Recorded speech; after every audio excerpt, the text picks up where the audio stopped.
Hello to everyone joining us. We'll give the audience a few moments to get on board.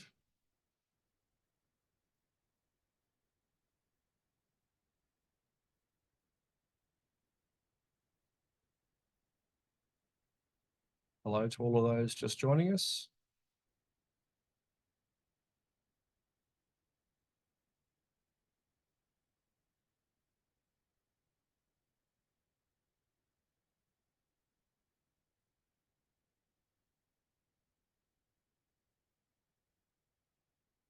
Okay, the joining numbers are slowing down. All right.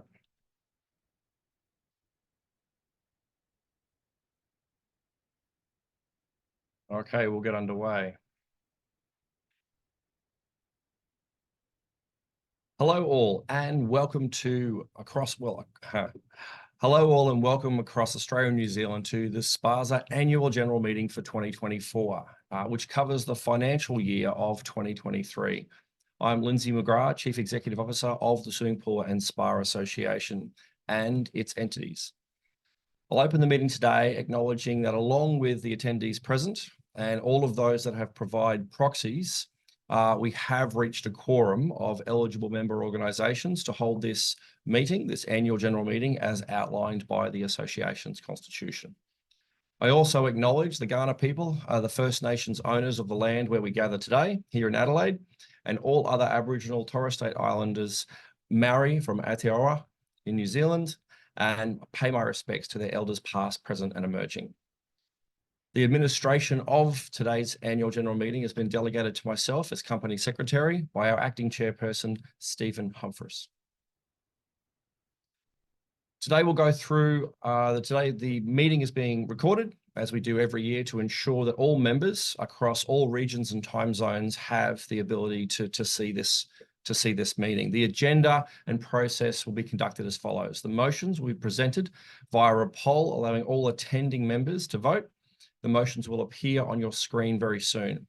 Please, one vote per organisation, and the SPASA team will then have the opportunity, as we go through general business, to confirm eligibility of all of the votes during the remainder of the meeting. We will then move on to the appointment of our directors and provide a brief summary of the annual report. So the motions that will pop up on the screen in a minute is the adoption of the 2023 Annual General Meeting minutes and the adoption of the annual report, which includes the financials, the audited financials for the full calendar year of 2023. So while you're voting, please, I want to take this opportunity to thank our volunteer directors that serve on the SPASA Australia board for their guidance and support over the last year.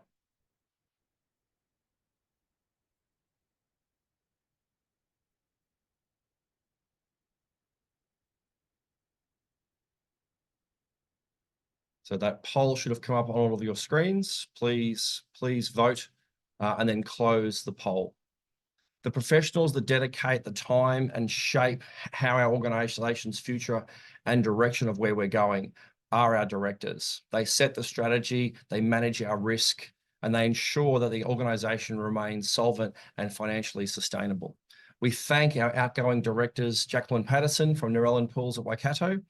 Jackie, thank you so much for your direction and support, especially for the New Zealand region over the last 4 years of your 2 terms. And Stefan Ossenberg from R&R Solutions. And this year marks his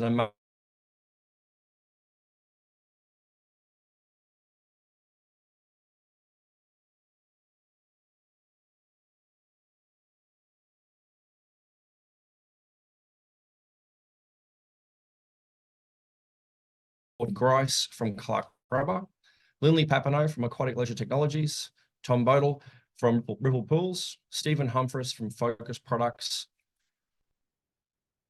Peter Zakowski from PJ Paulson Spas, and we welcome 2 new directors, Valentina Tripp from Fluidra and Brandon Hill from Swimmart in French's Forest. Thank you so much for putting your nominations through and also your continued support and direction on where SPASA is going for the foreseeable future. General business. The first item, and the only item, other than the minutes and motions, is the general business. A brief overview of the published annual report. Please take the time and view the full annual report that is on various locations across the SPASA network. Our vision as SPASA has continued to be to deliver a better, happier, and healthier community through the enjoyment of a quality pool and spa. And we do it with the company's values around accountability, where we really and truly respect the trust that the members place on us and the board of directors to deliver a proactive and reliable support and services to our members. Putting people first, making sure that we benefit our members first, and industry, then staff and the wider community, and ensuring that we're sustainable.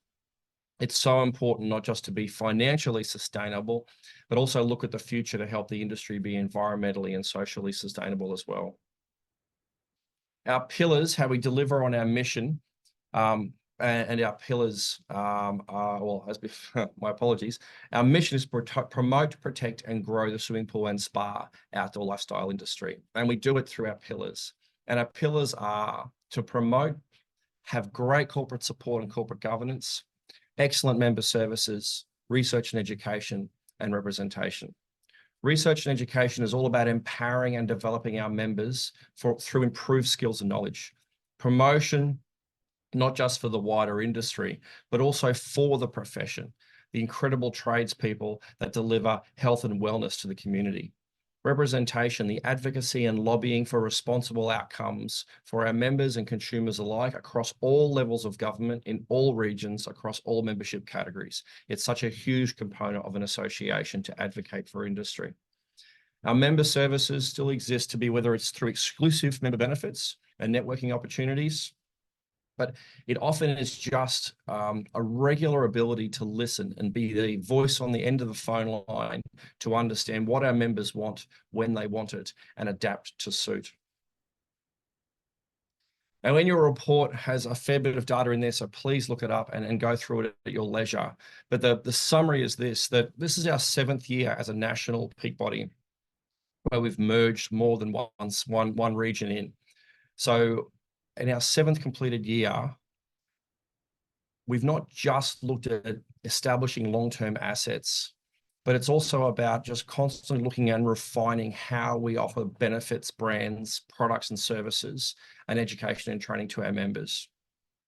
Last year saw the highest attendance rate and engagement rate across our products and services, whether it be awards or expos. Our professional delivery of events set a new celebration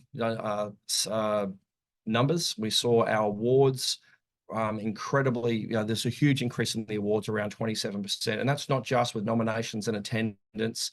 That's new businesses applying for awards across all of the categories. The Pool and Spa expos saw incredible attendance, and we've seen variations of that as the economy wanes in various regions, but overall, it's the constant growth in that marketplace. And the sponsorship, the support from key sponsors in the marketplace continues to be such a valued part for us to be able to deliver more and more services to our marketplace. Member services, we saw the highest number of members again this year. This is the 6th year of consistent growth. And we reached 1,742 organizational members for 2023. So that's another around 20% membership, which is 3-4 years in a row. And it's been a significant effort towards our goal of 2,000 core members by 2025, but we're well on the way for it. And I want to thank the membership team and the field team for doing their utmost in ensuring that we retain our membership, but we're consistently growing through the support of new services and new products. An advocacy voice at a local level is such an important part to increase our membership. And many of you would have seen how often we are on the phone supporting you as our members, whether it be a local council issue or a local small business issue, but also at a federal level as well. So it plays a large part in retaining membership, but also growing our membership. The membership growth, as you can see, has been consistent. We would like to see that continue. But the financial results, it's all about sustainability for the organisation. The members entrust us to ensure the organisation continues to grow. So I want to thank our auditors at William Buck, who have been very supportive on our high standards, how SPASA sets a high standard every year in the financial rigor to ensure that we see a positive result and the use of the members' funds. Last year, the net margin was around 3.4%, with a surplus of $278,000. We've seen the equity increase more than the retained earnings or the net result, and that's primarily because 2023 saw the full year for SPASA WA, Western Australia, joining us. Master Pool Builders in Victoria, formerly known as SPASA Victoria, joined us in September of 2023, and the acquisition of Australasian Leisure Media magazine. And those three groups joining us saw our equity rise to just under the 9 million mark, which is fantastic for the members to have that level of equity and net assets owned by the overarching membership. We move on to one of our pillars around research and education, which is all about delivering and developing excellent quality products to constantly elevate the profession of our industry. We want to make sure that we're curating new and exciting workshops. And this year saw another batch of new products hit the marketplace, where we're constantly refining the message based on validation from the new students. New courses, new online formats, the constant investment in education and training has seen hundreds of new tradespeople join our ranks and join the industry this year. The ongoing career path development and career expansion and showing that this is an incredible industry to join is such a big part of our registered training organisation, the Institute of Research and Learning. 2023 saw the first year where the new pool and spa building qualification that was written by industry for industry, that was approved back in December 22. 2023 saw the first time for us to launch that new product, and it has been the uptake for that has been incredible. It's wonderful to have a true trade in our building sector, and it matches our service sector trade that we've had in the marketplace now for several years. Our member offerings grow beyond just the SPASA network. We do have commercial brands such as the Splash magazine. It has website, podcast, and in 2024, the Expo. But the Pool and Spa Lifestyle Expos have really taken a jump. We're seeing more and more consumers join the ranks and choose buying their pool and spa at the Pool and Spa Expos. So our awards go into the Choose Your Pool Spa magazine. The magazine then gets delivered at the Expos. The Expos then lead on to quoting tools. It's an incredible lineup all the way through to a TV program where for 365, 24/7, we're promoting the industry. It was only a few years ago, the Pool and Spa brand didn't exist in its current format. And now we have a full marketing suite constantly promoting the industry to a much wider network. And almost all of those products and services are member exclusive. So thank you very much for all of you who take up the offer of that particular service. We know that it's more than a third of all pools and spas are generally purchased at the shows. It's incredible to see so many consumers with positive smiles walking out of those events. The big news for last year was obviously the final component for unification. On June 29, 2023, the SPASA Victoria members have voted to merge with SPASA Australia, being the last state to merge in.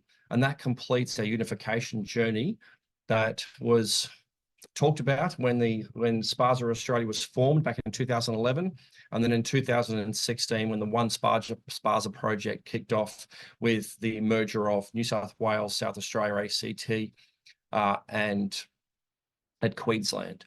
And that has been a long road, and we are finally there where we have one brand across Australia and New Zealand, and we're very excited about what we can do now and expanding that range of products and services to all members in all regions. So that is the brief summary of quite a detailed report. All of our annual reports are available on issue, and you can get the access through our website for all of our annual reports. Please take your time and have a look and read. There'll be certain aspects of our annual report that really support your individual business. So we'll take this opportunity. The team have been behind the scenes, ensuring all of the votes have been calculated and compared with the proxies that came through. And we have a fantastic poll result up there that you can all see, which is wonderful. And that confirms that our motions have been passed, which is great. So we take this opportunity to close the meeting. I want to thank all of our past directors and future directors and you, our members, for the fantastic support that you've made for the last year and for this year as we move into delivering a successful 2024. Thank you very much for your time and attending the SPASA Annual General Meeting for 2024. Thank you.